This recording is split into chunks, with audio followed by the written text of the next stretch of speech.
sinova, što nam tamo razmicaste u minulim vjekovima.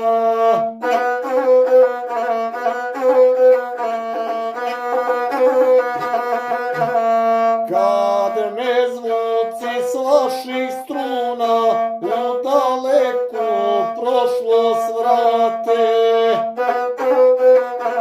ponosim se što sam Srbin, gdje god da sam Srbe brate.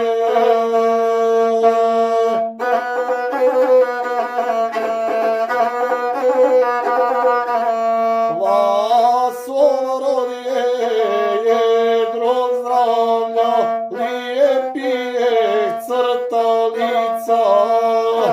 On je ponos Raške zemlje i kitna joj perjanica.